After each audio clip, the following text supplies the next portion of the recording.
आत्ताच अजित पवारांचं भाषण झालं आहे आणि त्यांनी सांगितलं की स्थानिक स्वराज्य संस्थांच्या निवडणुकीसाठी आता सगळ्यांना जनसंपर्क वाढावा लागणार आहे. काय असणार आहे पुढची रणनीती?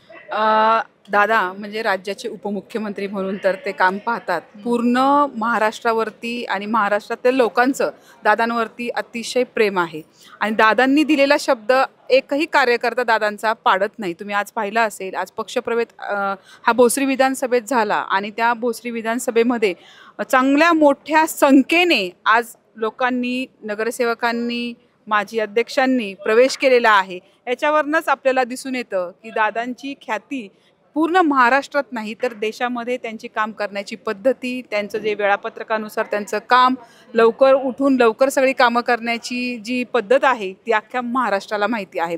दादांनी आज भाषणामध्ये उल्लेख केला की स्थानिक स्वराज्याच्या निवडणुका येत आहे आणि आपापल्या परीने आपापल्या प्रभागामध्ये, तळागाळामध्ये जाऊन नागरिकांशी संपर्क वाढवावा आणि आपलं जे राष्ट्रवादी पक्षाचं जे काही ध्येय धोरण आहे ते तळागाळातील नागरिकांपर्यंत पोहोचवलं पाहिजे.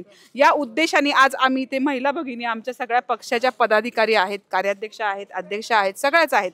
अतिशय जोमाने आम्ही इथून पुढे राष्ट्रवादीचा झेंडा आणि राष्ट्रवादीचा महापौर या पिंपरी चिंचवड महानगरपालिकेवरती नक्की आम्ही बसवणार. यासाठी आम्ही सगळ्याजणी तयार आहोत आणि ह्या दादांच्या अजित भगिनी आहेत आणि आम्ही आमच्या प्रभागामध्ये जोमाने, मी आता एक अध्यक्ष म्हणून जर बोलायचं झालं तर आम्ही प्रभाग वाईज सगळ्या मीटिंग्स लावून त्या प्रभागामधल्या प्रभाग अध्यक्ष आहेत की नाही, आमचे प्रभाग अध्यक्ष होते, परंतु भोसरी विधानसभेचा जर विचार करता काही विधानसभेच्या निवडणुकीमध्ये इकडचे नगरसेवक तिकडे गेल्यामुळे तिथला काही पोकळी निर्माण झाली होती.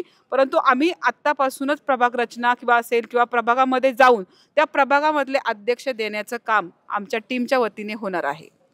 तसं पाहिलं तर असंही म्हटलं जात आहे की आता येणाऱ्या इलेक्शनमध्ये कदाचित शरद पवार आणि अजित पवार एकत्र येऊ शकतात. या संदर्भात तुम्हाला काय वाटतं?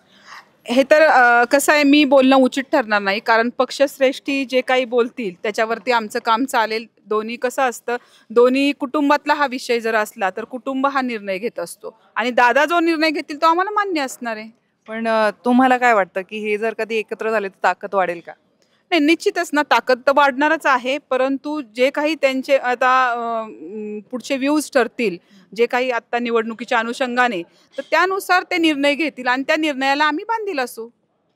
तसं पाहिलं तर शहरात जेवढे काही प्रॉब्लेम्स आहेत तेवढ्या सगळ्या अडचणी दादांनी स्वतः देखील वाचून दाखवलेल्या आहेत. त्या अडचणीमध्ये तुम्ही इथे काम करत असताना त्या अडचणी सॉल्व्ह केल्या जातात का?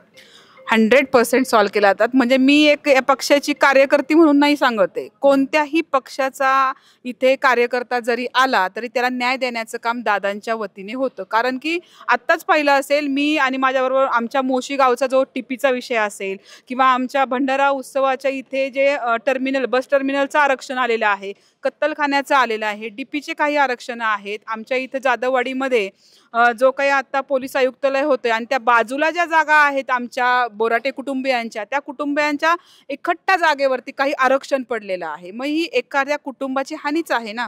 यासाठी आम्ही दादांकडे निवेदनं दिलेली आहे. म्हणजे पूर्ण गावचा विचार जर केला तर त्यासाठी आम्ही न्याय मागण्यासाठी दादांकडं आज आम्ही निवेदन दिलेलं आहे. त्या पद्धतीने दादांनी, आज तुम्ही भाषणात ऐकलं असेल की आम्ही नागरिकांच्या हिताची कामं करण्यासाठी या सत्तेत आलेलो आहोत आणि त्या पद्धतीने न्याय देण्याचं काम दादा नेहमीच करतात.